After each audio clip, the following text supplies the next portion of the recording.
لاتعداد خصوصیتیں ہیں نبی اکرم صلی اللہ علیہ وسلم، لیکن چند خصوصیتیں جو واضح تھی، آیات تھی، احادیث کے اندر آتی ہے، لیکچر کی ایک شکل میں نے پرویا اس کو ایک کڑی کی شکل میں، تاکہ 25 خصوصیتیں نبی اکرم صلی اللہ علیہ وسلم کی میں آپ کے سامنے رکھنے کی جو آج انشاءاللہ عزیز اس لیکچر میں جو کوشش کروں گا۔ ظاہر سی بات ہے خصوصیتیں جاننے کا مقصد کیا ہے؟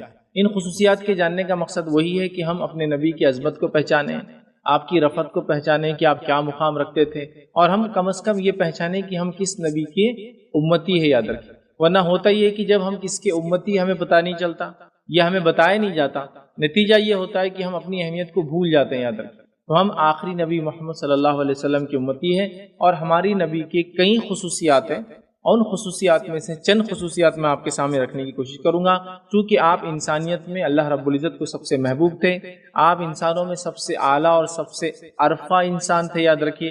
تو ہم جب ایسی شخصیت کی بات کریں جو تمام ابن آدم کے اندر یا آدم کی اولاد میں سب سے افضل، سب سے اعلیٰ، سب سے بہتر، سب سے برتر ہے، تو ظاہر سی بات ہے ناممکن ہے کہ ہم تمام چیزوں کو احاطہ کر پائیں، لیکن کچھ چیزیں میں آپ کے سامنے کچھ خصوصیتیں رکھنے کی انشاءاللہ عزیز آج اس لیکچر کی شکل میں جو کوشش کروں گا، تاکہ ہم آخری نبی محمد صلی اللہ علیہ وسلم کی امتی ہونے کے ناطے آپ کی خصوصیت کو جانیں، کیا نبی ہم کو دیا گیا ہم اس کو پہچانیں، اور آپ پر ایمان لائیں جیسے ایمان لانے کا حق ہے کہ آپ صلی اللہ علیہ وسلم کی ہم اطاعت کریں، آپ کی فرمانبرداری کریں، اور یہ ایمان کا تقاضا، یاد رکھیں۔ ایمان کا تقاضا یہی ہے کہ ہم جو ہے نبی اکرم صلی اللہ علیہ وسلم پہ ایمان لائیں اور آپ کی اطاعت کریں، یا محبت کا تقاضا یہ ہے کہ ہم نبی اکرم صلی اللہ علیہ وسلم کی اطاعت کریں، فرمانبرداری کریں، ٹھیک ہے۔ اور یہ بہت ضروری یاد رکھیے، ورنہ ہم محبت کی بات کرتے ہیں، نبی اکرم صلی اللہ علیہ وسلم مقام کی بات کرتے ہیں، مرتبے کی بات کرتے ہیں، رفعت اور بلندی کی بات کرتے ہیں، اعلیٰ اور عرفہ اور اولا ہونے کی بات کرتے ہیں، لیکن افسوس کی بات ہے اتنا کہنے کے بعد، اتنا اعلیٰ، اولا، عرفہ اور سب کچھ ماننے کے بعد بھی آپ کی زندگی پہ عمل کرنے کو ہم لوگ تیار نہیں، تو پھر اس ایمان کا کیا فائدہ، یا یہ ایمان انسان کو کیا فائدہ دے گا جو صرف زبانی ہو اور عملاً اس پر کوئی عمل نہ کیا جائے۔ مجبوری کی شکل میں تو یہ فائدہ دے سکتا ہے، جو آدمی مجبور تھا عمل نہ کر پایا تو یہ ایمان تو اس کو فائدہ یقیناً دے گا، لیکن وہ آدمی جو عمل کر سکتا ہے اس کے بعد بھی صرف ایمان اور محبت کی بات کرتا اور عمل نہیں کرتا، اس کے لیے بہت سوچنے اور غور و فکر کی بات ہے۔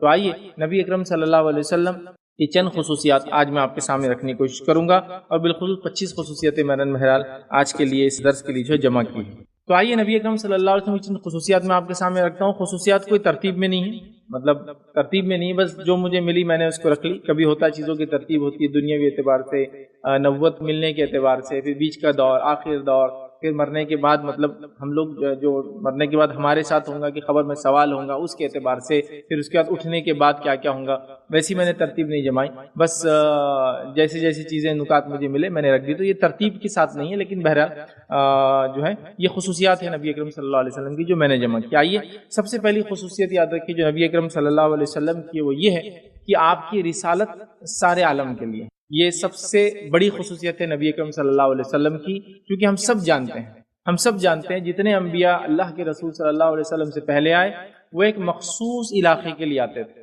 کبھی کبھار مخصوص لوگوں کے لیے آتے تھے، اور ان کا پیغام مخصوص وقت کے لیے ہوتا تھا۔ نبی اکرم صلی اللہ علیہ وسلم کی خصوصیات میں سے خصوصیت ہے کہ آپ صلی اللہ علیہ وسلم کسی مخصوص علاقے کے لیے نہیں آئے، کسی مخصوص قوم کے لیے نہیں آئے، ہاں کسی مخصوص قوم میں آئے، اس علاقے میں پیدا ہوئے، لیکن آئے ان کے لیے نہیں تھے۔ تو کسی مخصوص علاقے کے لیے نہیں آئے، کسی مخصوص قوم کے لیے نہیں آئے، بلکہ نبی اکرم صلی اللہ علیہ وسلم کی رسالت کی یہ سب سے امتیازی، جس کو کہیں گے ڈفرنس کرنے والی یا خصوصیت ہے جو سب سے زیادہ فرق کرتی ہے، وہ یہ ہے کہ آپ کی رسالت یہ سارے انسانوں کے لیے یاد رکھیں۔ جب سے آپ مبعوث ہوئے تب سے لے کر قیامت تک ہر انسان نبی اکرم صلی اللہ علیہ وسلم کا امتی ہے، یاد رکھیں۔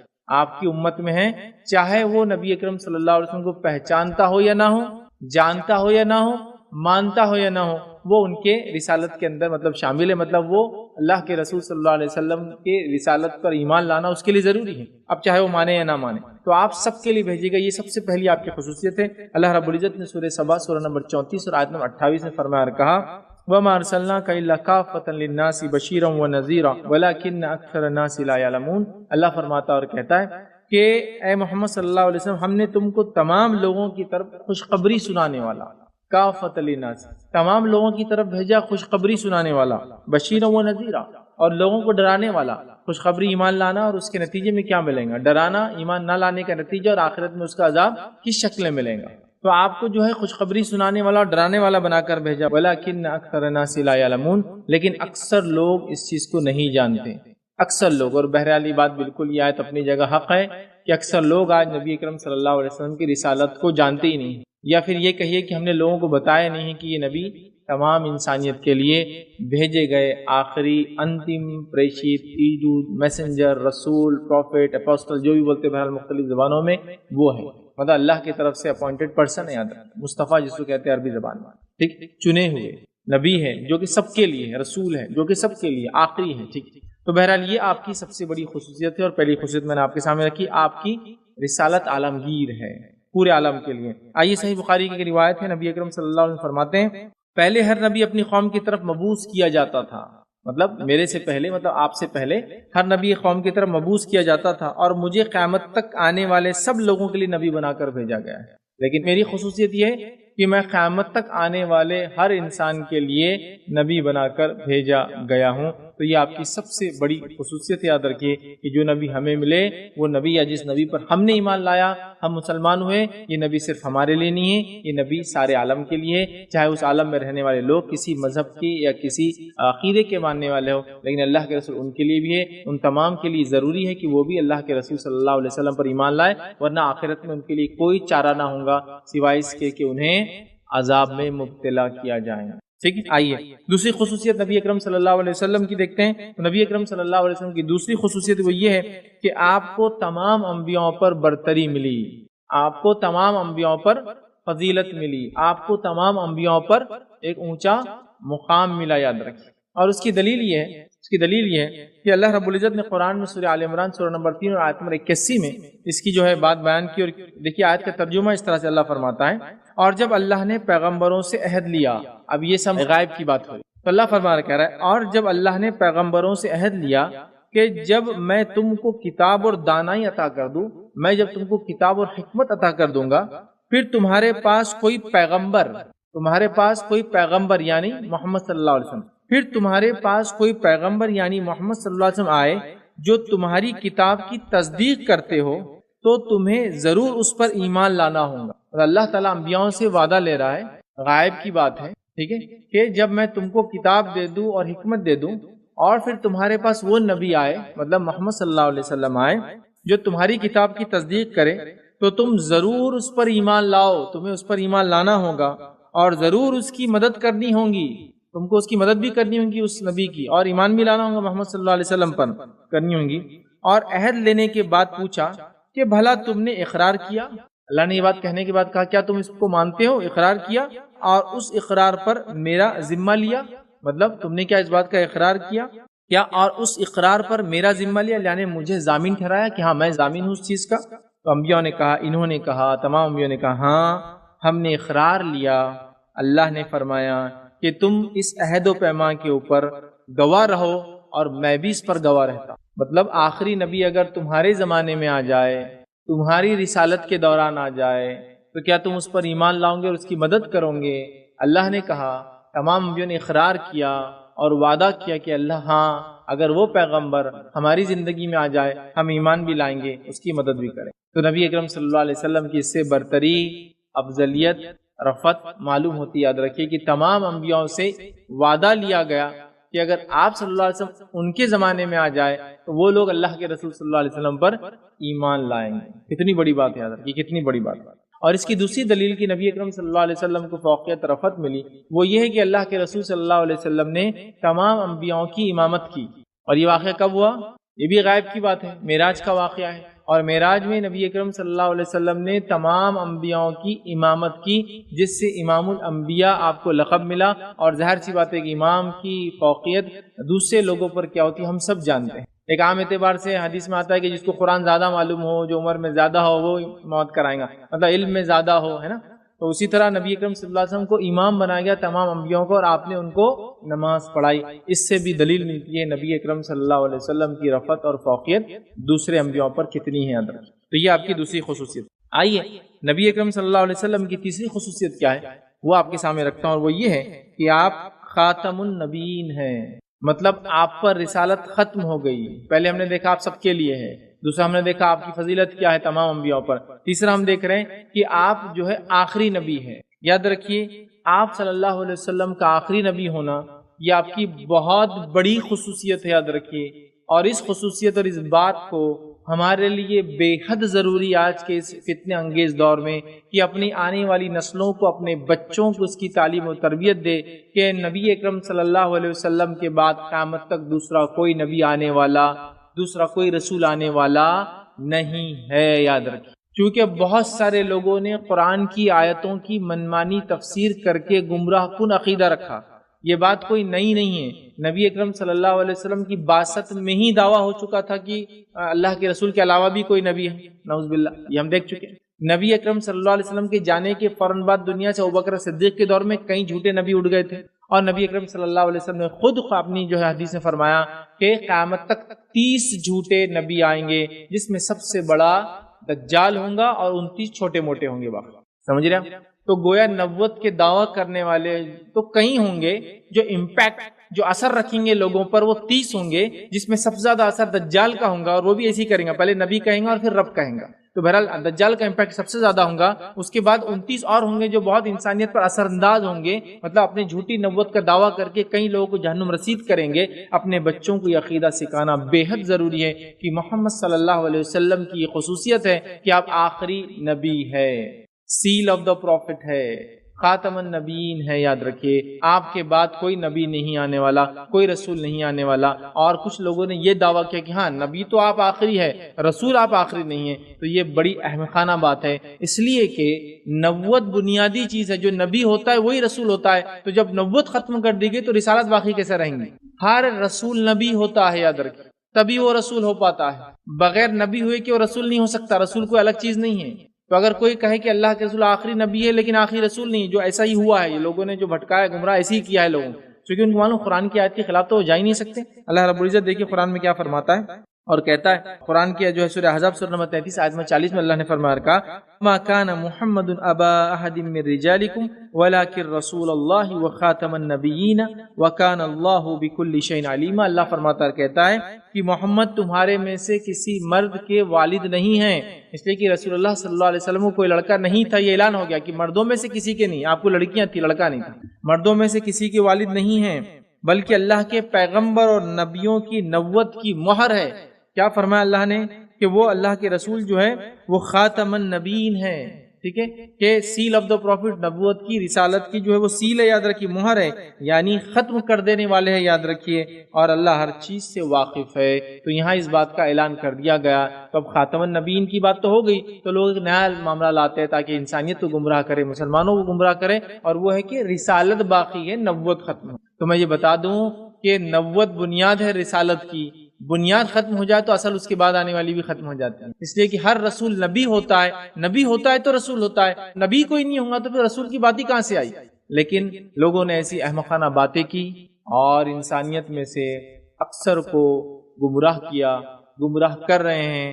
ہر آئے گئے دن ایرے غیرے اور نتو خیرے اعلان کر رہے ہیں کہ میں عیسیٰ ہوں، ہے نا، میں عیسیٰ ہوں، میں مہدی ہوں، میں نیا بھیجا گیا رسول ہوں. چونکہ معلوم نبی تو کو ماننے والا ہے نہیں. لیکن مسلمانوں اس چیز کو سمجھو، جب اللہ رب العزت یہ اعلان کر رہا ہے کہ آخری نبی ہے تو رسالت کی بات خود بخود ختم ہوئی. اس لیے کہ نبوت بنیاد ہے رسالت کی. ہر رسول نبی ہوتا ہے اور پھر رسول ہوتا ہے، یاد رکھیے. تو گویا انبیاء میں کچھ لوگ رسول ہوتے ہیں لیکن ہر رسول نبی تو ہوتا ہی ہے، یہ بات یاد رکھیے. تو اب نبی نہیں ہوگا کوئی تو رسول کہاں سے آئیں گے؟ لیکن انہوں نے رسالت چالو رکھی، ابھی بھی یاد رکھیے. اور ہر آئے گئے دن پتہ نہیں کون کون جو اٹھ کر آ رہا ہے، میں مہدی ہوں، میں عیسیٰ ہوں، میں فلاں ہوں، اور قرآن و سنت کے دلائل لا کے دے رہا ہے. اور احمق قوم، احمق لوگ، بیوقوف لوگ پیچھے لگے ہیں، یاد رکھیے. اور بس دھڑلے سے ان پر ایمان لانے کا دعویٰ کر رہے ہیں، نہ اس کا ناک نقشہ برابر. چونکہ اگر مہدی کا دعویٰ کرے تو مہدی کی صفات کتاب و سنت میں آتی ہے، یاد رکھیے کہ مہدی کا ناک نقشہ کیسا ہوگا یہ تک آتی ہے، معلوم ہے. سمجھ رہے کہ چوڑی پیشانی کا ہوں گا، کھڑی ناک کا ہوں گا، یہاں پیشانی کی صاف، پوری صاف، سر کے بال بھی صاف، اور مہدی کا دعویٰ کر رہا ہے. بات میں کسی انسان کو جس کی ناک جو ہے دبی ہوئی ہے، بال نہیں، مذاق نہیں اڑا رہا ہوں. لیکن جب اللہ کے رسول نے مہدی کا بیورہ دے دیا، تبصرہ دے دیا کہ دکھنے میں مہدی ایسا لگے گا، کھڑی ناک کا حامل ہوں گا، چوڑی پیشانی کا حامل ہوں گا، میرے نام سے اس کا نام ہوگا، میرے باپ جیسے نام اس کے والد کا نام ہوگا، مطلب اللہ کے رسول کا نام محمد ابن عبداللہ یا احمد ابن عبداللہ ہوگا، ٹھیک ہے، اور ناک نقشہ تک بتا دیا۔ تو اب کوئی مہدی کا دعویٰ کرے جس کی ناک ہی دبی ہوئی ہو اور پیشانی پہ بالی نہ ہو، مطلب سر پورا ہی صاف ہو، اس کا دعویٰ کیسے قبول کیا جائے گا مہدی ہونے کا؟ مطلب اتنے اوصاف بھی بتا دیے گئے۔ پہلے مہدی کا دعویٰ کر رہے ہیں لوگ، یہ دعوے میں جب پختہ ہو جا رہے ہیں 100 50 200 1000 لوگ، کیونکہ آج کل انٹرنیٹ کا دور ہے، 2 4 5 ہزار فالوور تو ہی مل جاتے ہیں، اس کے بعد پھر ان کا نیکسٹ دعویٰ ہوتا ہے، کیا ہوتا ہے کہ میں عیسیٰ ہوں، ٹھیک ہے، یا میں نیا رسول ہوں، پھر کچھ تو بھی نیا، ٹھیک ہے۔ تو یہ درجات لوگ ایک کے بعد ایک جا رہے ہیں۔ ہمیں اپنے بچوں کو ایسے فتنوں سے بچانے کی سخت ضرورت یاد ہے کہ خیر آج عنوان نہیں ہے خاتم النبیین کا، لیکن بہرحال آپ کی خصوصیت ہے، آپ آخری نبی ہے جو انسانیت کی طرف بھیجے گیا۔ در کے صحیح بخاری اور صحیح مسلم کی حدیث ہے، نبی اکرم صلی اللہ علیہ وسلم نے فرمایا، میری مثال اور تمام انبیاء کرام کی مثال جو مجھ سے پہلے آ چکے ہیں اس آدمی کی طرح ہے جس نے ایک مکان بنایا اور اس مکان کو بہت اچھا اور خوبصورت بنایا، لیکن مکان کے ایک کونے میں ایک اینٹ کی جگہ خالی رہ گئی۔ لوگ اس مکان کے چکر اطراف چکر لگانے لگے، گھومنے لگے، اور مکان ان کو بڑا اچھا لگا، اور وہ مکان بنانے والے کو یہ کہنے لگے کہ تم یہ آخری اینٹ بھی کیوں نہ لگا دو، مطلب یہ آخری اینٹ بھی اٹیچ کر دو، ٹھیک ہے، اینٹ کیوں نہ رکھ دی؟ آپ صلی اللہ علیہ وسلم نے فرمایا وہ اینٹ جو آخری اینٹ بات ہو رہی وہ میں ہی ہوں، میں خاتم النبیین ہوں، میں آخری نبی ہوں، میرے بعد کوئی نبی نہیں آئیں گا، مطلب رسول بھی نہیں آئیں گے، نیچرل۔ تو آپ نے بتا دی اور اپنی مثال دی کہ تمام انبیاءوں نے کام ایک مشن کر کے گئے، گویا گھر بن رہا ہے اور میں آخری اینٹ ہوں، بس میرے لگنے سے پرفیکٹ ہو گیا معاملہ پورا۔ اللہ نے اپنی حجت انسانیت پر قائم کر دی، قیامت تک اب میرے علاوہ کوئی نہیں آئیں گا، مطلب آخری اینٹ تھی، اب کوئی اینٹ لگنے کی جگہ نہیں ہے۔ لیکن لوگ یہ مثالوں کو بھی احمقانہ طریقے سے توڑنے کی کوشش کرتے، نہیں یہ بات تو ٹھیک ہے گھر تو پورا ہوگا لیکن باؤنڈری وال باقی تھی، یہ سب احمقانہ بد دماغانہ ان کی اپنی بنائی ہوئی دلیلیں میرے بھائی۔ اللہ کے رسول کو جو بتا دے کہ مثالیں ہوتی بات سمجھانے کے لیے، بات سمجھ میں آ گئی مثال ختم ہو۔ اب مثال پر آپ نئے نئے پہاڑ کھڑے کریں گے یا اس پہ نئی نئی تعمیرات کریں گے، درست نہیں۔ ایک بات سمجھانے کے لیے کہی جاتی، بات سمجھ میں آ گئی، اب مثال ختم، اب مثال پہ بحث نہیں ہوگی، بات پہ بحث کرنا ہے، لیکن اب مثالوں پہ بحثیں چالو ہیں۔ نہیں ایسا کیسا ہوتا، ایک اینٹ فلاں ہو سکتی، تھوڑی رہتی فلاں ہے، وہ اینٹ کا گارا ایسا رہتا، یہ سب باتیں پھر عقلی ہے۔ بات سمجھانے مثال دی گئی، بات سمجھ میں آ گئی، مثال ختم ہو گئی، اب بات اصل بات پہ کرو کیا ہے، ٹھیک ہے۔ بہرحال تو اللہ کے رسول نے وضاحت کر دی۔ چوتھی اور خصوصیت جو نبی اکرم صلی اللہ علیہ وسلم کی وہ یہ ہے کہ آپ صلی اللہ علیہ وسلم کے پیروکار سب سے زیادہ ہوں، آپ آئے سب سے آخر میں، عمر کے اعتبار سے آپ کی عمر بھی بہت کم تھی، میں یہ نہیں کہتا ہوں کہ سب سے کم تھی انبیاء میں، کیونکہ عیسیٰ علیہ السلام کی عمر اس سے بھی کم تھی جب اٹھائے گئے، لیکن پرانے انبیاء کو دیکھ لے، نوح علیہ السلام کی دعوت کا وقت دیکھ لیا، دعوت و تبلیغ کا وقت 950 سال خالی، اس کے علاوہ زندگی کتنی پائے واللہ عالم۔ روایتوں میں آتا ہے اسرائیلیت میں آدم علیہ السلام 1000 سال جیے، مختلف انبیاء کی اور بھی روایت، واللہ عالم، بہرحال جو بھی اس کی دلائل ہو، لیکن لمبی لمبی عمریں جیے۔ نبی اکرم صلی اللہ علیہ وسلم آخری نبی اور عمر کے اعتبار سے بہت لمبی نہیں، 63 سال کی آپ کی زندگی تھی، لیکن آپ کی دعوت و تبلیغ کا اثر یہ ہے کہ آپ کی امتی سب سے زیادہ ہوں گے۔ چوتھی فضیلت ہے آپ کے پیروکار دنیا میں سب سے زیادہ ہوں گے، آپ کے ماننے والے سب سے زیادہ ہوں گے، آپ پر ایمان لانے والے سب سے زیادہ ہوں گے، حالانکہ آپ سب سے آخر میں آئے۔ یاد رکھیے نبی اکرم صلی اللہ علیہ وسلم صحیح مسلم کی روایت ہے، خود فرماتے اور کہتے ہیں، انس بن مالک رضی اللہ عنہ حدیث کے راوی کہتے ہیں کہ آپ صلی اللہ علیہ وسلم نے فرمایا، قیامت کے دن سب سے زیادہ پیروکار میری امت کے، سب سے زیادہ ماننے والے قیامت کے دن میری امت کے لوگ ہوں گے۔ تو اللہ کے رسول صلی اللہ علیہ وسلم کے ماننے والے سب سے زیادہ ہوں گے، اور اس کے بعد سیکنڈ نمبر پہ کون ہوں گے؟ موسیٰ علیہ السلام کے ماننے والے۔ تو ایک روایت کے اندر ہے اللہ کے رسول نے قوم دیکھی جا رہی تھی، پوچھا یہ کون ہے؟ تو کہا یہ موسیٰ کی۔ پھر آپ صلی اللہ علیہ وسلم کو بتایا کہ بہت بڑی قوم بتائے گی، بہت زیادہ لوگ بتائے گئے، آپ نے کہا یہ کون ہے؟ بتائیے آپ کی۔ تو گویا ہمارے بعد جو سب سے بڑی قوم ہوں گی وہ ہوں گی بنی اسرائیل، اور جنت میں بھی جانے کے اعتبار سے، بہرحال بات آئیں گی بعد میں، جنت میں بھی جانے کے اعتبار سے ہم لوگ تعداد میں سب سے زیادہ ہوں گے۔ حدیث میں یہ یہاں تک ہے کہ 2/3 امت مسلمہ ہوں گی پوری جنت میں، اور 1/3 باقی تمام انبیاء کی۔ تو بہرحال نبی اکرم صلی اللہ علیہ وسلم کے ماننے والے سب سے زیادہ ہوں گے، حالانکہ رسالت کے اعتبار سے آپ سب سے آخر میں آ جاتے ہیں، ٹھیک ہے۔ آئیے آگے بڑھتے ہیں۔ پانچویں خصوصیت جو نبی اکرم صلی اللہ علیہ وسلم کی وہ یہ ہے کہ آپ صلی اللہ علیہ وسلم کو 2 ایسی صورتیں یا 2 ایسی آیتیں دی گئی جو اس سے پہلے کسی کو نہیں دی گئی، سورہ فاتحہ مکمل صورت اور سورہ بقرہ کی آخری 2 آیتیں، یہ آپ کی خصوصیت ہے، یہ آپ سے پہلے کسی کو نہیں ملی، ٹھیک ہے۔ بہرحال لیکن سورہ فاتحہ مکمل اور سورۃ البقرہ کی آخری 2 آیتیں وہ آیتیں ہیں جو کسی کو نہیں ملی، تو ہمارے نبی کی یہ خصوصیت ہے اور اس قوم کو یہ نعمت دی گئی۔ آئیے صحیح مسلم کی روایت ہے، عبداللہ ابن عباس رضی اللہ عنہما اس کے راوی فرماتے ہیں کہ ایک روز جبرائیل علیہ الصلوۃ والسلام نبی اکرم صلی اللہ علیہ وسلم کے پاس بیٹھے ہوئے تھے کہ انہوں نے اوپر سے دروازہ کھلنے کی زوردار آواز سنی اور اپنا سر اوپر اٹھایا۔ جبرائیل علیہ السلام اللہ کے رسول کے ساتھ ہیں، آسمان پہ ایک دروازہ کھلتا ہے، اس کی زوردار آواز ہوتی ہے، جبرائیل علیہ الصلوۃ والسلام اوپر آسمان کی طرف دیکھتے ہیں، ٹھیک ہے۔ اس کے بعد وہ فرماتے ہیں کہ سر اٹھایا اور نبی اکرم صلی اللہ علیہ وسلم کو بتایا، پھر اللہ کے رسول کو بتایا اور کہا کہ یہ آسمان کے دروازوں میں سے ایک دروازہ ہے جو آج سے پہلے کبھی نہیں کھلا، یہ آج سے پہلے کبھی نہیں کھلا، اس سے ایک فرشتہ نازل ہوا ہے جو آج سے پہلے کبھی نازل نہیں ہوا، اور اس نے آپ کی خدمت میں سلام عرض کیا اور کہا کہ آپ صلی اللہ علیہ وسلم کو 2 نور مبارک ہو، 2 نور آپ کو مبارک ہو۔ آپ صلی اللہ علیہ وسلم سے پہلے یہ نور کسی نبی کو عطا نہیں کیے گئے، 2 نور آپ کو مبارک ہو اس نے کہا، اور کہا کہ یہ نور اس سے پہلے کسی کو عطا نہیں کیے گئے، مطلب یہ وہی آ چکی تھی، لیکن اس کی فضیلت بتانے کے لیے ایک فرشتہ مکمل طور سے فرسٹ ٹائم دروازہ کھول کے فرسٹ ٹائم دنیا میں آ رہا ہے، یہ اتر چکی یہ باتیں، لیکن وہ صرف بتانے آ رہا ہے آپ کو کیا ملا ہے، 2 نور مبارک ہو، ٹھیک ہے۔ آپ صلی اللہ علیہ وسلم سے پہلے یہ 2 نور کسی کو عطا نہیں کیے گئے، وہ یہ ہے، جب بتایا گیا وہ کون سے، تو وہ یہ ہے سورہ فاتحہ اور سورہ بقرہ کی آخری 2 آیتیں۔ پھر اس فرشتے نے ایک اور بات کہی، اس بات کو سب غور سے سن لے، بہت ہی زبردست بات ہے، ہم تمام کی مشکل، پریشانی، دکھ، درد، بیماریوں کا علاج اس میں چھپا ہے۔ پھر اس فرشتے نے فرمایا، مزید کہا، آگے فرمایا کہ جو شخص یہ 2 آیت پڑھے گا، سورہ بقرہ کی 2 آیت، جو شخص یہ 2 آیت پڑھے گا اسے اس کی مانگی ہوئی چیز ضرور عطا کر دی جائیں گی۔ گویا یہ 2 آیتیں وسیلہ ہے دعا کے لیے۔ سورہ بقرہ کی آیت نمبر 285 اور 286، آمن الرسول بما انزل الیہ من ربی والمؤمنون، جو یہاں سے شروع ہوتی ہے، اور اس کے بعد یہ لاسٹ 2 آیتیں ہیں قرآن کے سب سے بڑے سورے کی آخری 2 آیتیں۔ سورہ بقرہ سورہ نمبر 2 آیت نمبر 285 286، فرشتے نے بشارت دی کہ 2 نور آپ کو دیے گئے، اور 2 نور میں سے ایک نور جو سورہ بقرہ کی آخری 2 آیتیں، اس نور کی فضیلت یہ ہے کہ جو شخص یہ 2 آیتیں پڑھے گا اور تو اس کی مانگی ہوئی چیز اس کو ضرور دے دی جائیں گی۔ تو وسیلہ بنائیے ان 2 آیتوں کو اللہ کے سامنے اور اس کے بعد دعا کیا کہ یہ طریقہ ہمیں پتہ چل گیا کہ ان کی رد نہیں ہوتی۔ اب رد نہیں ہوتی کا اس کا کیا مطلب ہے؟ میں تو 2 سال سے یہ دعا کر رہا ہوں، یہ آیت پڑھ کے دعا کر رہا ہوں، قبول نہیں ہو رہی، تو یاد رکھ لیجیے دعائیں قبول ہونے کی 3 شکلیں ہوتی۔ کتنی؟ 3۔ جو مانگا وہ مل گیا، جو مانگا اس کے بدلے اللہ تعالیٰ کو مصیبت کو ٹال دیتا ہے، ٹھیک ہے، یا جو مانگا اس کے بدلے دنیا میں کچھ نہیں ملتا، آخرت میں بدلہ ملے گا۔ تینوں میں سے ایک قبول ہوں گی، مطلب ہوں گی، شکل کیا ہوں گی ایک الگ بات ہے، بدلہ کیسے ملیں گا ایک الگ بات، لیکن ایک طریقہ تو مل گیا ہم کو، یہ وسیلہ ہے، ٹھیک ہے۔ چلیے آگے بڑھتے ہیں۔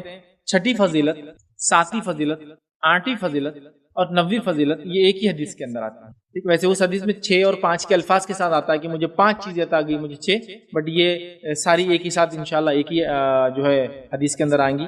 تو 6ٹھی فضیلت نبی اکرم صلی اللہ علیہ وسلم کی 7ویں، 8ویں اور 9ویں ایک ساتھ آئیں گی، وہ کیا ہے؟ 6ٹھی فضیلت آپ کی یہ ہے کہ آپ کے لیے مال غنیمت حلال کیا گیا، مطلب آپ کی امت کے لیے آپ کے لیے مال غنیمت حلال کیا گیا۔ 7ویں فضیلت یہ ہے کہ تمام زمین آپ کے لیے پاکیزہ کر دی گئی، مسجد ہے، سجدہ کر سکتے ہیں، نماز پڑھ سکتے ہیں۔ 8ویں فضیلت یہ ہے کہ آپ کا روب، دبدبہ اور ڈر 1 مہینے کی مسافت تک کافروں کے دل میں ڈال دیا گیا تھا۔ اور 9ویں فضیلت یہ ہے آپ کو شفاعت عطا کی گئی، سفارش کریں گے آپ روز قیامت عطا کی۔ ٹھیک، آئیے یہ فضیلت چونکہ ایک ہی حدیث میں آتی ہے، ایک ساتھ رکھنے کی کوشش کرتا ہوں۔ مسلم کی روایت ہے، جابر بن عبداللہ انصاری رضی اللہ عنہ فرماتے اور کہتے ہیں کہ رسول اللہ صلی اللہ علیہ وسلم نے فرمایا اور کہا، مجھے 5 ایسی خصوصیت، اس حدیث میں 5 ہے لیکن ایک اور روایت میں 6 کے الفاظ بھی یاد رکھ، ٹھیک، بٹ لیکن اس میں 5 کے الفاظ، مجھے 5 ایسی خصوصیتوں سے نوازا گیا ہے جو مجھ سے پہلے کسی کو عنایت نہیں کی گئی، عطا نہیں کی گئی، ٹھیک ہے۔ تو 5 خاص ہے آپ کے لیے۔ پہلی کیا ہے؟ ہر نبی کو خاص اسی قوم کی طرف مبعوث کیا گیا تھا، مجھے ہر سرخ اور سیاہ کی طرف بھیجا گیا ہے، دونوں کی طرف مجھے بھیجا گیا ہے۔ تو یہ بات تو ہم لے چکے ہیں نمبر 1 کے اندر آپ سب کے لیے۔ اس کے بعد فرمایا اسی حدیث کے اندر، جو کہ ہمارا 6واں پوائنٹ ہوگا دیکھا جائے تو وہ یہ ہے کہ پہلے کسی نبی کے لیے مال غنیمت حلال نہ تھا لیکن میرے لیے مال غنیمت حلال ہے۔ تو گویا اللہ کے رسول صلی اللہ علیہ وسلم کی 6ٹھی خصوصیت یہ ہے کہ آپ کے لیے مال غنیمت حلال کیا گیا ہے، جو کہ اس سے پہلے حلال نہیں تھا۔ مانا کیا ہے؟ مال غنیمت وہ مال ہوتا ہے جب جنگ ہوتی ہے، جنگ ہونے کے حق اور باطل کی جنگ ہوتی ہے، اور جنگ کے اندر جو دشمن چھوڑ کر جاتا ہے اس مال کو مال غنیمت کہتے ہیں۔ وہ مال غنیمت لیا جاتا ہے اور مختلف طریقے سے نبی اکرم صلی اللہ علیہ وسلم حدیث میں بتایا، اس کو تقسیم کر دیا تھا، قرآن نے بتایا اور حدیث کے اندر بھی تقسیم کر دیا جاتا ہے۔ وہ لوگ جس نے پارٹیسپیٹ کیا، جنگ میں حصہ لیا تھا، کسی بھی نوعیت سے حصہ لیا، ان کو وہ چیز ملتی ہے، کچھ کو کچھ زیادہ، کچھ کو کچھ کم۔ سمجھ رہا بات کو؟ تو یہ مال غنیمت۔ لیکن پچھلی قوموں کے لیے ہوتا یہ تھا کہ وہ جنگ جیت جاتے تو وہ پورا مال جمع کر دیا جاتا ایک جگہ، پورا مال جمع کر دیا جاتا، ایک آگ آسمان سے آتی اور پورا مال ختم ہو۔ یہی قربانی کا معاملہ تھا۔ آدم علیہ السلام کے دو بیٹوں نے اختلاف کیا، کہا قربانی دو، ایک نے اچھا دمبا رکھا، ایک نے سڑی ہوئی خراب گھاس رکھی، آسمان سے آگ آتی اور اس قربانی کو قبول کر لیا کرتی۔ یہ طریقہ تھا، پہلے ایسا ہوتا تھا، لیکن اس امت کے لیے مال غنیمت حلال کر دیا گیا۔ سمجھ رہے آپ؟ تو یہ چھٹی خصوصیت ہے نبی اکرم صلی اللہ علیہ وسلم کی جو آپ نے حدیث میں فرمائی۔ صحیح مسلم کی روایت کا قصہ ہے، پہلے کسی نبی کے لیے مال غنیمت حلال نہ تھا، میرے لیے اسے حلال کیا گیا، مطلب میرے لیے اور میری امت کے لیے اسے حلال کر دیا گیا ہے۔ یہ آپ کی چھٹی خصوصیت۔ آئیے ساتویں خصوصیت جو نبی اکرم صلی اللہ علیہ وسلم کی وہ یہ ہے کہ نبی اکرم صلی اللہ علیہ وسلم کے لیے اور آپ کی امت کے لیے ساری زمین کو پاکیزہ کر دیا گیا ہے نماز کے معاملے میں، یا مسجد بنا دیا گیا یا سجدہ گاہ بنا دیا گیا ہے۔ تو ساری زمین کو آپ کے لیے پاکیزہ یا مسجد جو ہے بنا دیا گیا ہے، سجدہ گاہ مطلب نماز ادا کی جا سکتی ہے۔ آپ نے حدیث کے اندر فرمایا، یہ صحیح مسلم کی روایت کا ایک ٹکڑا، آپ نے فرمایا اور صرف میرے لیے ہی تمام زمین پاک، مطہر اور مسجد بنا دی گئی ہے، لہٰذا جو شخص نماز کا وقت پا لے تو اسے چاہیے کہ وہ اسی جگہ پہ نماز پڑھ لے۔ سمجھ رہے آپ؟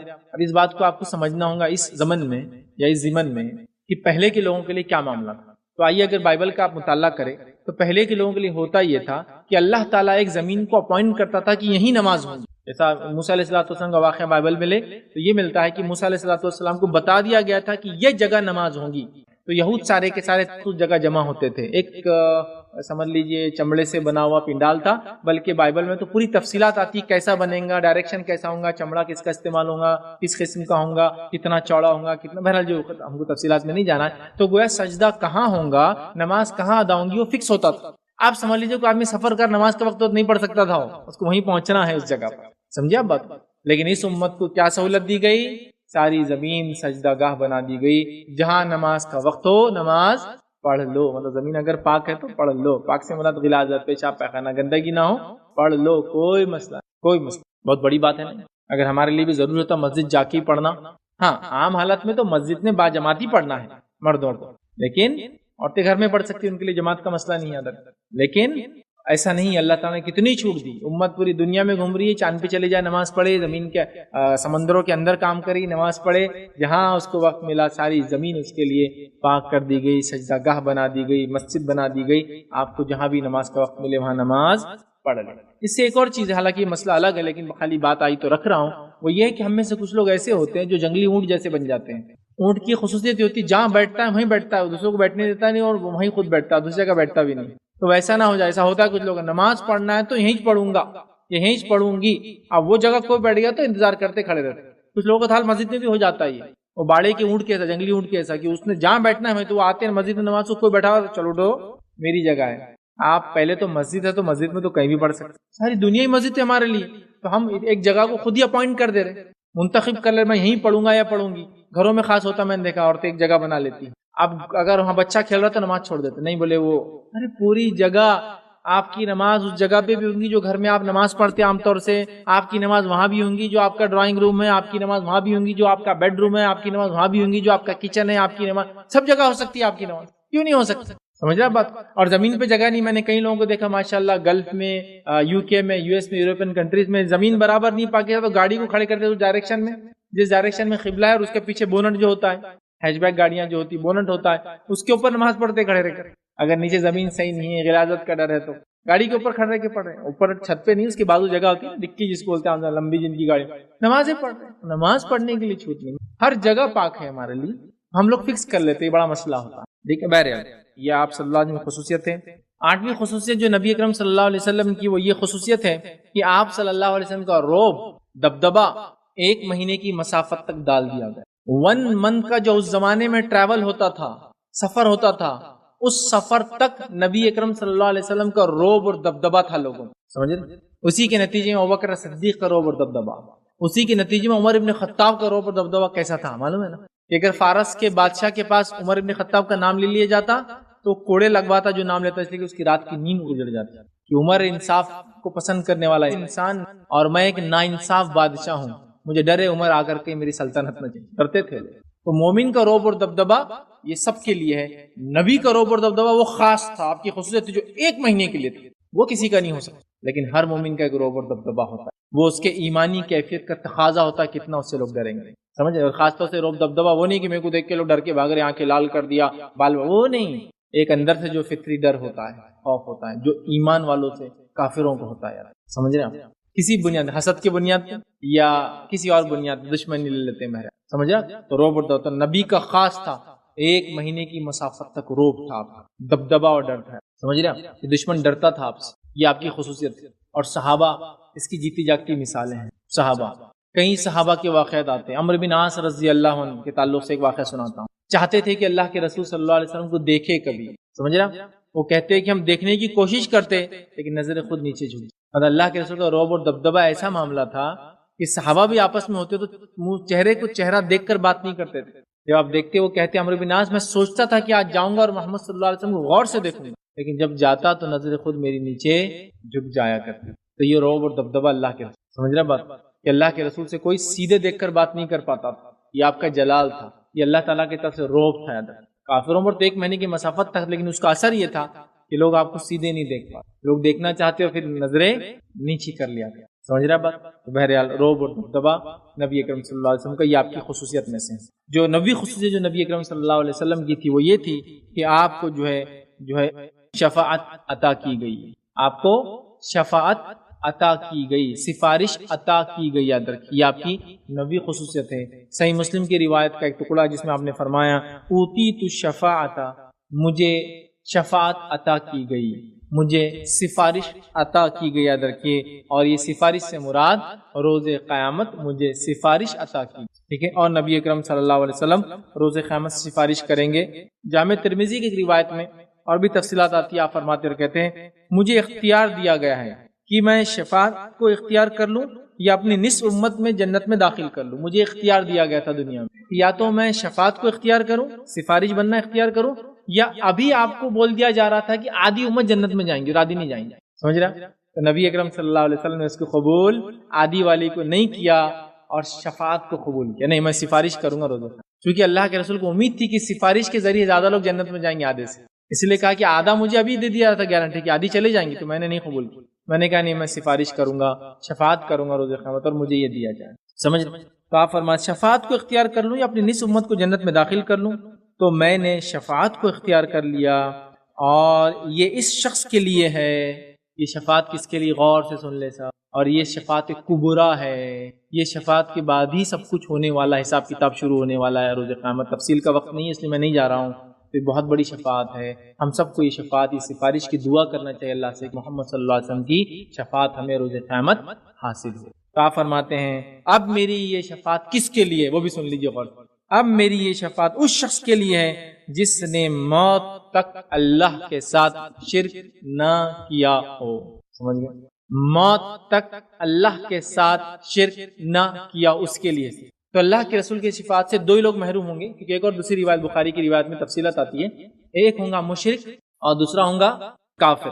شرک اور کفر کرنے والے کے علاوہ سب کے حق میں نبی اکرم صلی اللہ علیہ وسلم کی سفارش قبول ہوں گی، اور یہ کفر اور شرک پر مرنے والے کے لیے، یاد رکھیں، زندگی میں کسی نے کیا تھا توبہ کر لے انشاءاللہ اللہ معاف، مر گیا اسی پر تو معاف، سمجھ رہا بات؟ اور اس تعلق سے روایت کیا آتی ہے؟ نبی اکرم صلی اللہ علیہ وسلم کو شفاعت کا حکم دیا جائے گا، نبی اکرم صلی اللہ علیہ وسلم کو شفاعت کے الفاظ سکھائے جائیں گے، آپ اللہ کے سامنے سجدے میں گر جائیں گے، جتنے دیر اللہ چاہیں گا وہ الفاظ ادا کریں گے جو اللہ نے سکھائیں گے، پھر اللہ ہی بتائیں گا کس کی شفاعت کرنا ہے، نبی اکرم صلی اللہ علیہ وسلم کے اتنے لوگوں کی شفاعت کر دیں گے، پھر اس کے بعد پھر آپ سجدے میں گر جائیں گے، اتنی دیر تک گرے رہیں گے اور دعائیں کرتے رہیں گے جب تک کہ اللہ چاہیں گا، پھر اللہ کہے محمد اٹھو سفارش کرو، قبول کیے جاؤں گے، پھر آپ اٹھیں گے، پھر شفاعت کریں گے، لیکن مخصوص طبقے ہوں گے وہ بھی چلے جائیں گے اور ہوتے رہیں گے اور ہوتے رہیں گے، اور لوگ جاتے رہیں گے اور لوگ جنت میں جاتے رہیں گے، حتیٰ کہ جب آخری بار نبی اکرم صلی اللہ علیہ وسلم یہ کریں گے اور اس کے بعد پھر کرنے کی کوشش کریں سجدہ، تو اللہ بتائیں گے اے محمد صلی اللہ علیہ وسلم اب مشرک اور کافروں کے علاوہ کوئی باقی نہ رہا، مطلب اب تمہاری سفارش قبول نہیں ہوں گی، نبی اکرم صلی اللہ علیہ وسلم کی شفاعت کے مستحق ہم سب بنیں گے انشاءاللہ، ان کی امتیوں میں سے سب بنیں گے جو ایمان پر مرے اور کفر اور شرک پر نہ مرے۔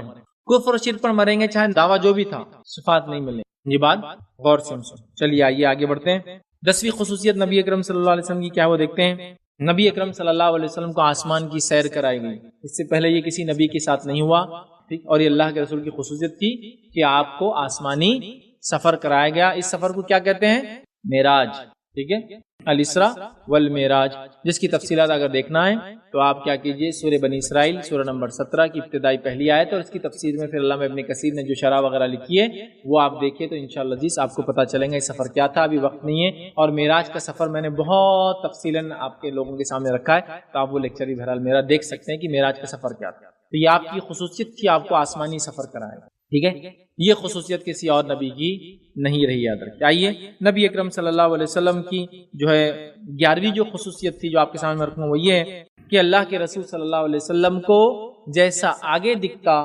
نماز کی حالت میں ویسا پیچھے بھی دکھتا تھا۔ یہ آپ کی خصوصیت تھی، معجزہ بھی کہہ لیجیے، خصوصیت تھی آپ کی، اور معجزہ بھی کہہ لیجیے، یہ ایکسیپشنل کسی کو نہیں ملا۔ اور آئیے نبی اکرم صلی اللہ علیہ وسلم فرماتے، صحیح بخاری کی روایت ہے، آپ صلی اللہ علیہ وسلم نماز پڑھا رہے تھے، نماز میں کچھ صحابہ کچھ حرکت کر رہے تھے، تب آپ نے فرمایا تھا، کیا تم سمجھتے ہو کہ میری توجہ صرف سامنے ہوتی ہے؟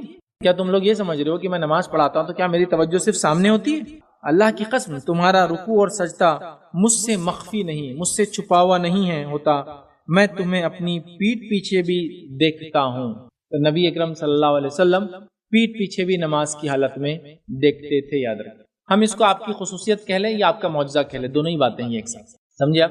نبی اکرم صلی اللہ علیہ وسلم صحابہ کو نماز میں پیچھے بھی کیا کرتے تھے، حرکات دیکھتے تھے، لیکن اس بات سے کوئی یہ غلط بات نہ ثابت کرے کہ نبی اکرم صلی اللہ علیہ وسلم نعوذ باللہ عالم الغیب تھے، نہیں، آپ کو علم غیب نہیں تھا، ہاں اتنا علم تھا جو اللہ رب العزت اپنے انبیاء کو دیتا ہے تاکہ ان کا ایمان بلند ہو، اور وقتاً فوقتاً چیزوں کو بتاتا ہے، جیسا پچھلی قوموں کے واقعات اللہ کے رسول کو بتائے گا، یہ غیب کا علم تھا، آگے قیامت سے پہلے کیا ہونے والا آپ کو بتائے گا، یہ علم غیب سے، یہ تو ایک الگ بات ہے، یہ تو ایک الگ بات ہے، لیکن مکمل طور سے نہیں ہو، سمجھ رہے بات؟ بہرحال تو نبی اکرم صلی اللہ علیہ وسلم جیسے آگے دیکھتے ویسا پیچھے بھی دیکھتے تھے۔ 12ویں خصوصیت نبی اکرم صلی اللہ علیہ وسلم کی یاد رکھی وہ یہ ہے کہ نبی اکرم صلی اللہ علیہ وسلم روز قیامت زمین سے سب سے پہلے نکلیں گے، مطلب جو قیامت قائم ہوں گی تو دنیا سے لوگ اٹھیں گے، اپنی اپنی قبروں سے نکلیں گے، نبی اکرم صلی اللہ علیہ وسلم سب سے پہلے زمین سے اٹھیں گے۔ صحیح مسلم کی روایت ہے، رسول اللہ صلی اللہ علیہ وسلم فرمایا اور کہا، میں سب سے پہلا شخص ہوں جس سے قیامت کے دن زمین سے قبر پھٹیں گی، مطلب میں سب سے پہلا شخص ہوں جس سے قبر پھٹیں گی، مطلب سب سے پہلے میں قبر سے نکلوں گا، یا زمین سے سب سے پہلے شق ہونے کے بعد پھٹنے کے بعد میں سب سے پہلے نکلوں گا۔ اسی لیے میں نے کہا کہ اپنی قبر سے جب لوگ روز قیامت نکلیں گے، نبی اکرم صلی اللہ علیہ وسلم سب سے پہلے قبر سے نکلیں، یہ آپ کی خصوصیات میں سے ایک خصوصیت ہے، یاد رکھیے، اور اس کے بعد دیگر لوگ سارے لوگ نکلیں گے، یاد رکھیے، ٹھیک ہے۔ اسی طرح 13ویں خصوصیت جو 13 جو پوائنٹ ہے نبی اکرم صلی اللہ علیہ وسلم خصوصیت کا 13ویں وہ یہ ہے کہ سب سے پہلے پل صراط پر نبی اکرم صلی اللہ علیہ وسلم گزریں گے، پل صراط پہ سے سب سے پہلے نبی اکرم صلی اللہ علیہ وسلم گزریں گے، جس کی کیفیت بڑی خوفناک ہے، ہیبتناک ہے، تفصیلات کا موقع نہیں، بس مختصر رکھ رہا ہوں۔ نبی اکرم صلی اللہ علیہ وسلم فرمایا، جہنم پر روز قیامت ایک پل رکھا جائے گا، ہر انسان کو اس پل کو کراس کرنا ہے، گزارنا ہے، جو اس پہ سے گزر جائیں گا وہ کامیاب ہو جائیں گا، سب کو اس پہ سے گزرنا ہے، مطلب جہنم کو سب دیکھنے والے، یاد ہے حقیقت میں تو گزرنا ہے۔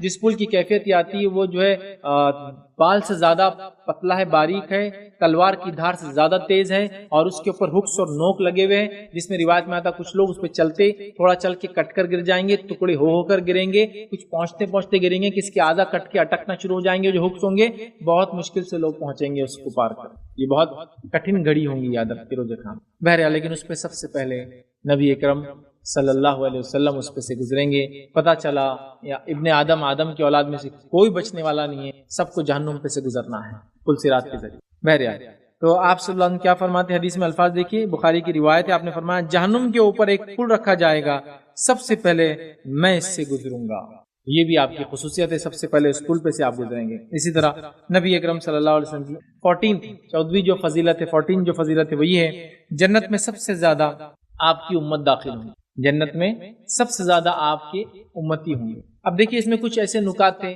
کہ جنت آپ سے کھلوا جائیں گے، جنت میں آپ داخل ہوں گے، وہ نکات میں نہیں لے رہا ہوں، حالانکہ وہ بھی آپ کی خصوصیات میں آتے ہیں، میں اس کو اس لیے چھوڑ رہا ہوں کہ کچھ مختلف روایتیں آتی ہیں جن کی وجہ سے یہ روایتیں چونکہ آپس میں ایک دوسرے سے متضاد دکھتی اپوزٹ دکھتی، لیکن ظاہر سی بات ہے اس میں تطبیق کا اصول لاگو ہوتا ہے، پلس قیامت کا جو دن ہوگا اس کی حالات کے ترتیب کو باندھنا بہت مشکل ہے، کون سا کب ہوگا کیسا ہوگا ہم نہیں جانتے واللہ عالم۔ اس لیے میں کیا کر رہا ہوں، جب ایسی باتیں آ رہی ہے تو کچھ باتوں کو چھوڑتا چل رہا ہوں، لیکن روایتوں میں یہ الفاظ ہے، لیکن میں اپنے پوائنٹس میں نہیں گن رہا ہوں کہ میں جنت کے پاس سب سے پہلے اٹھوں گا، پل صراط سے میں گزروں گا، جنت کا دروازہ میرے لیے کھولا جائے گا، سب سے پہلے میں داخل ہوں گا، لیکن میں وہ چھوڑ رہا ہوں کیونکہ اس کے مختلف الفاظ سے دوسری روایتیں بھی آتی کہ میں رکا رہوں گا آخری جنتی جانے تک، ٹھیک ہے۔ بہرحال چونکہ وہ قیامت کا معاملہ ہے، غائب کا معاملہ کیسا ہوگا واللہ عالم، اس لیے میں اس کو چھوڑتا چل رہا ہوں۔ بہرحال چلیے، تو 14 پوائنٹ یہ کہ جنت میں سب سے زیادہ میری امت ہوں گی۔ آئیے نبی اکرم صلی اللہ علیہ وسلم فرماتے ہیں، جامع ترمذی کی روایت آپ نے فرمایا جنتیوں کی 120 صفیں ہوں گی،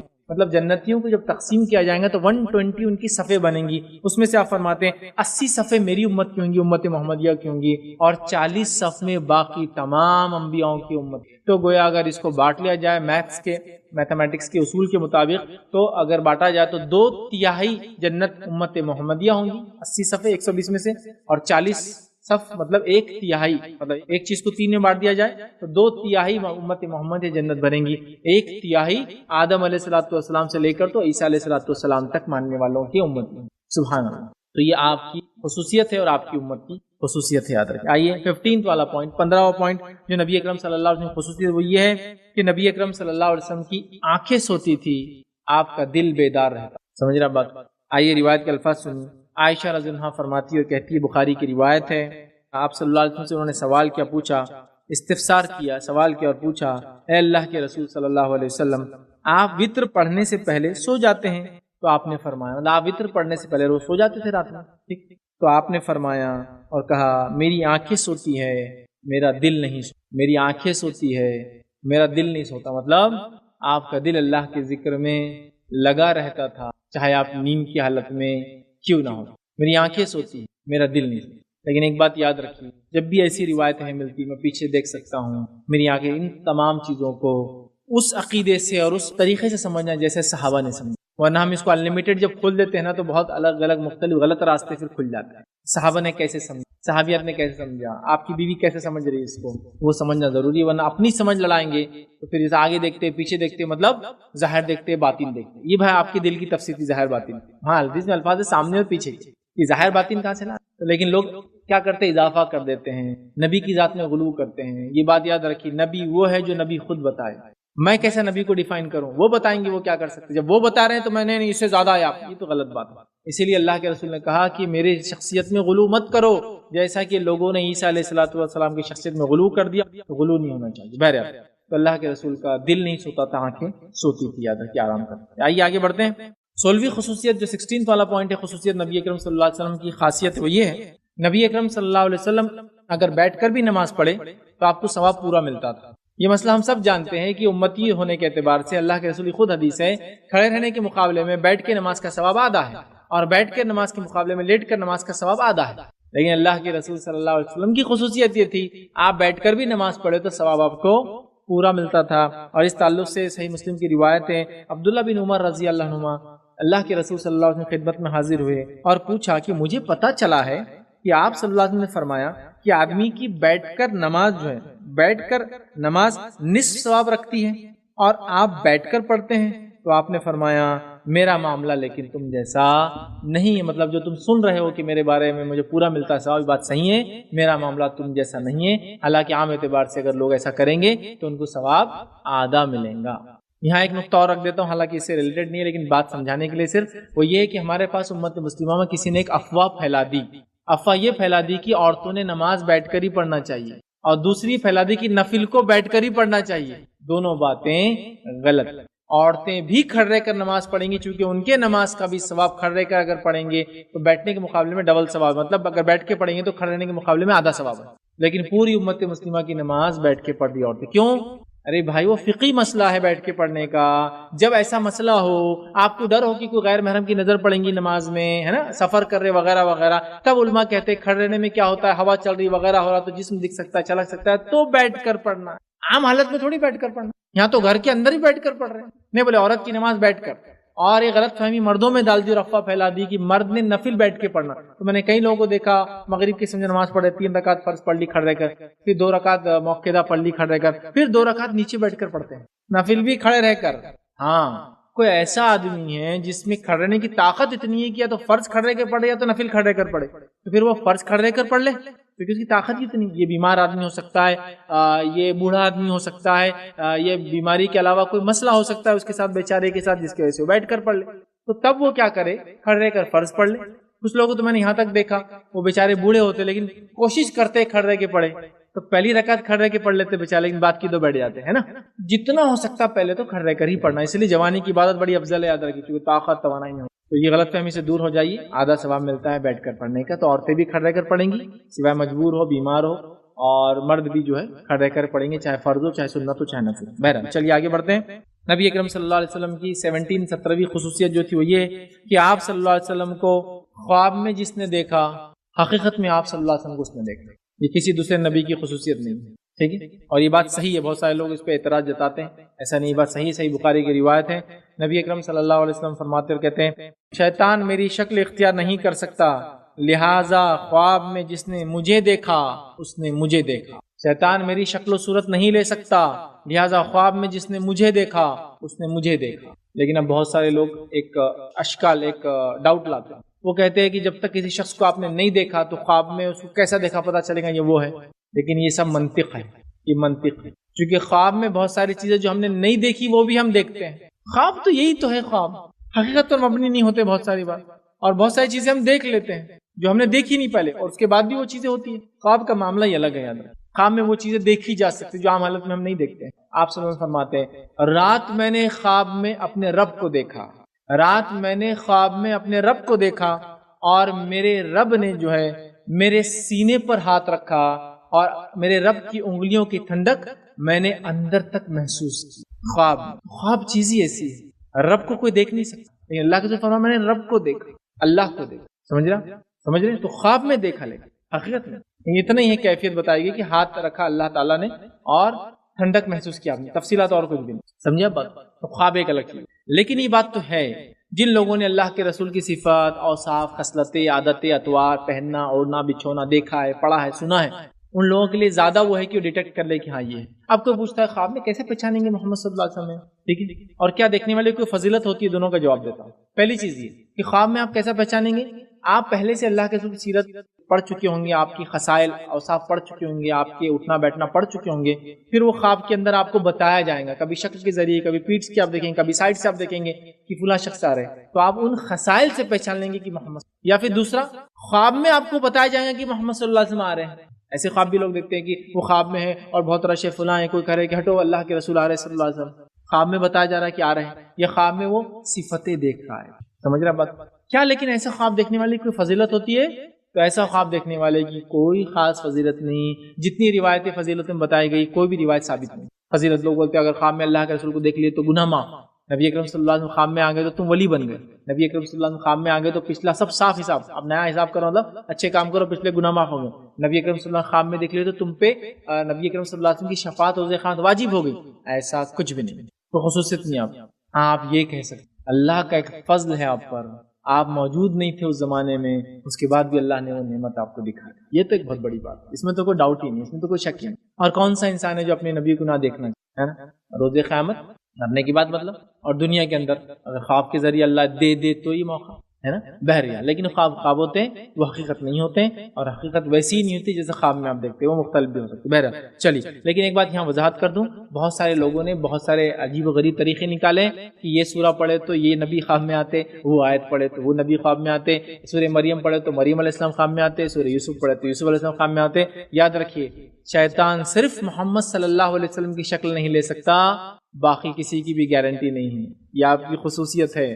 سمجھے آپ؟ چلیے 18ویں خصوصیت جو نبی اکرم صلی اللہ علیہ وسلم کی وہ یہ ہے کہ آپ صلی اللہ علیہ وسلم جامع کلمات ادا کیے گئے تھے. حدیث کے الفاظ ہے, اس حدیث کے اندر 6 الفاظ جو بنا, میں نے کہا تھا ایک 5 کی حدیث ہے اور ایک 6 کی ہے, تو 6 کی جو حدیث ہے اس کے اندر ایک اضافی لفظ یہ ہے بخاری کی روایت کے اندر, وہ یہ مجھے جامع کلمات دیے گئے, مجھے جامع کلمات دیے گئے، کلمات کے ساتھ بھیجا گیا ہے، اور میرا رعب 1 مہینے کی مسافت تک ڈال دیا۔ مجھے جامع کلمات، علماء لکھتے ہیں اس کی تشریح میں، اس کا معنی یہ کم الفاظ میں زیادہ معنی دینے والا ہے، خصوصیت دینے والی خصوصیت آپ کو دی گئی کم الفاظ میں۔ اور ماشاءاللہ نبی اکرم صلی اللہ علیہ وسلم کی اگر آپ احادیث پڑھے، جو دعائیں آپ نے سکھائی آپ پڑھے، سبحان اللہ، کم الفاظ میں بڑی بڑی باتیں آپ نے، جامع کلمات تھے جو آپ کی بہت بڑی خصوصیت یاد رکھیں۔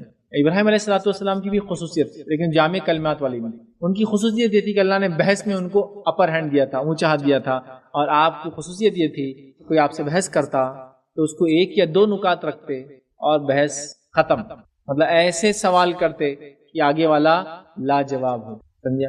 لیکن اللہ کے رسول کی خصوصیت مختلف ہے، آپ کو جامع کلمات ہے، ٹھیک ہے، اور اسی وجہ سے یہ جامع کلمات کی چونکہ آپ کی صفت تھی، نبی اکرم صلی اللہ علیہ وسلم نے ابتدائی دور میں حدیثوں کو لکھنے سے منع کیا۔ بہت سارے لوگ حدیثیں ڈالے، دیکھو اللہ کے رسول نے خود حدیث لکھنے سے منع کیا، مطلب من مانی کرو، حدیثوں کی ضرورت نہیں ہے۔ لیکن کیوں منع کیا تھا؟ وہ بات یاد لگے، ابتدائی دور تھا، صحابہ قرآن حدیث میں فرق نہیں کر پا رہے، چونکہ اللہ کے رسول کا کلام بھی بڑا جامع ہوا کرتا۔ بعد کے دور میں پھر آپ نے اجازت دے دی، لوگوں نے لکھا، یہاں تک کہ لوگوں نے سوال کیا اللہ کے رسول آپ کبھی غصے میں ہوتے، کبھی خوش ہوتے ہیں، کبھی پریشان ہوتے ہیں، تو کیا ایسی حالت میں بھی لکھے؟ تو کہاں لکھو، میں ہر حالت میں میری زبان سے حق کے علاوہ اور کچھ نہیں نکلتا۔ اور اللہ نے بیان کر دیا وَمَا يَنْطِقُ عَنِ الْهَوَىٰ إِنْ هُوَ إِلَّا وَحْيٌ يُوحَىٰ، کہ نبی اپنے دل سے کوئی بات نہیں کرتے، جو بھی کرتے ہیں وہ ان کے جو ہے وحی ہوتی ہے۔ سمجھے آپ بات؟ بہرحال چلیے آگے بڑھتے ہیں۔ جامع کلمات آپ کو ادا کی۔ 19ویں خصوصیت آپ صلی اللہ علیہ وسلم کی وہ یہ ہے کہ قبر میں نبی اکرم صلی اللہ علیہ وسلم کے تعلق سے سوال ہونے والا ہے۔ 3 سوال قبر میں ہونے والے ہیں، من ربو کا، من نبیو کا، ما دینو کا، ٹھیک ہے، تیرا رب کون تھا، تیرا نبی کون تھا، اور تیرا دین کیا تھا، ٹھیک، یا پھر کچھ روایت میں آتا جو ہے کہ یہ انسان کون ہے، یہ شخص کون ہے، سوال ہوگا من ھذا الرجل، یہ انسان کون ہے، اور نبی اکرم صلی اللہ علیہ وسلم بتائے جائیں گے کہ یہ انسان کون ہے، اور مومن کہیں گا کہ محمد صلی اللہ علیہ وسلم ہے، یا میرے نبی محمد صلی اللہ علیہ وسلم ہے، اور منافق اور کافر کہیں گے، منافق کہیں گا لوگ کہتے تھے کہ نبی اکرم صلی اللہ علیہ وسلم میرے نبی ہے، اور منافق کہیں گا ہاں لا ادری، میرے کو نہیں معلوم، میرے کو نہیں۔ تو آپ کے تعلق سے ایک مکمل کوشچن ہے، یاد رکھیے آپ کی خصوصیت ہے کہ قبر میں آپ صلی اللہ علیہ وسلم کے تعلق سے سوال کیا جانے والا ہے۔ حالانکہ یہ بات بھی اس عنوان سے متعلق رکھ دوں، قبر کے اندر مکمل طور سے 3 سوال ہونے والے ہیں، 3 سوال کے بعد ایک چوتھا سوال بھی ہے قبر کا۔ ابو داؤد کی روایت اور بخاری کی روایت میں آدھے آدھے الفاظ دونوں کے آتے ہیں، مطلب ایک سوال کے آدھے الفاظ آتے ہیں۔ کیا سوال ہے وہ چوتھا؟ حالانکہ وہ پوچھا نہیں جائیں گا، وہ 3 سوال کے جواب کے بعد پوچھا جائے گا، وہ ہے کہ وہ بھی ایک سوال رہیں گا۔ کیا سوال رہیں گا؟ جب مومن بندہ 3 سوال کے جواب دے دیں گا صحیح، میرا رب اللہ ہے، میرے نبی محمد صلی اللہ علیہ وسلم اور میرا دین اسلام ہے، تو فرشتہ چوتھا سوال کریں گا وہ آدمی سے، کیا پوچھیں گا؟ دیکھو سوال کے جواب کہاں سے ملے، کہاں سے معلوم ہوئے؟ تو میں یہ اس لیے بات رکھ دے رہا ہوں کہ بھائی کون سے گائیڈ میں آنسرز ہے معلوم ہونا چاہیے نا۔ لوگ پوچھتے ہیں کہاں سے پڑھ رہے تم، کون سے ایگزام میں ایسا، وہ اب کہاں سے تمہیں پتا چلے، تاکہ ہم کو پتا چل جائے کہاں سے پتا چل